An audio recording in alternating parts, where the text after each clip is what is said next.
நண்பர்கள் அனைவருக்கும் வணக்கம். இன்னைக்கு நாம இந்த வீடியோல மீண்டும் தமிழகத்தில் பல மாவட்டங்களில் கனமழை என்ற தகவல் வெளியாகி இருக்கு. சோ அத பத்தி தான் இப்ப நம்ம பார்க்க போறோம். டெல்டா மாவட்டங்களில் கன முதல் அதி கனமழை வரை பெய்யும் என்று வானிலை ஆய்வு மையம் தெரிவித்துள்ளது. வடகிழக்கு பருவமழை காரணமாக தமிழகத்தில் கடந்த சில நாட்களாகவே மழை பெய்து வருகிறது. குறிப்பாக தென் மாவட்டங்கள், தென் கடலோர மாவட்டங்களில் கனமழை பெய்து வந்தது.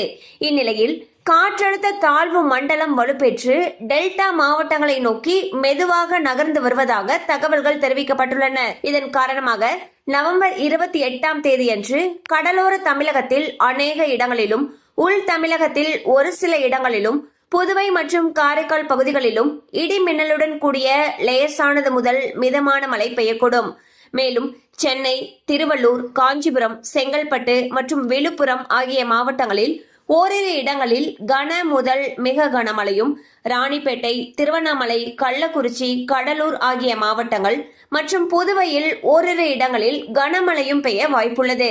மேலும் தமிழக கடலோர பகுதிகள் மற்றும் மன்னார் வளைகுடா பகுதிகளில் சூறாவளி காற்று மணிக்கு 55 முதல் 65 கிலோமீட்டர் வேகத்திலும், இடையிடையே 75 கிலோமீட்டர் வேகத்திலும், குமரிக்கடல் பகுதிகளில் சூறாவளி காற்று மணிக்கு 45 முதல் 55 கிலோமீட்டர் வேகத்திலும், இடையிடையே 65 கிலோமீட்டர் வேகத்திலும் வீசக்கூடும் என்று எச்சரிக்கை விடுக்கப்பட்டுள்ளது.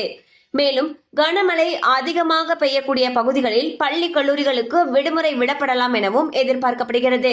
சோ பாத்தீங்கன்னா புதிய காற்றழுத்த தாழ்வு மண்டலம் காரணமாக டெல்டா மாவட்டங்கள் மற்றும் கடலோர மாவட்டங்கள்ல பல இடங்கள்ல கனமழை பெய்து வருகிறது. நாளை அதாவது நவம்பர் 28ஆம் தேதி அன்று இந்த காற்றழுத்த தாழ்வு மண்டலமானது புயலாக மாறுவதற்கான வாய்ப்புகள் அதிக அளவுல இருக்குன்னு சொல்லியிருக்காங்க. இதன் காரணமாக 28 நவம்பர் அன்று பல மாவட்டங்கள்ல கனமழைக்கான எச்சரிக்கை விடுக்கப்பட்டிருக்கு. அது மட்டும் இல்லாம கடலோர பகுதிகளில் சூறாவளி காற்று வீசும் எனவும் எச்சரிக்கை விடுக்கப்பட்டிருக்கு. இதே போல கனமழை அதிகமாக பெய்யக்கூடிய பட்சத்தில் கனமழை பெய்யக்கூடிய பகுதிகளில் இருக்கக்கூடிய பள்ளி கல்லூரிகளுக்கு விடுமுறை விடப்படுவதற்கான வாய்ப்புகள் அதிக அளவுல இருக்கு.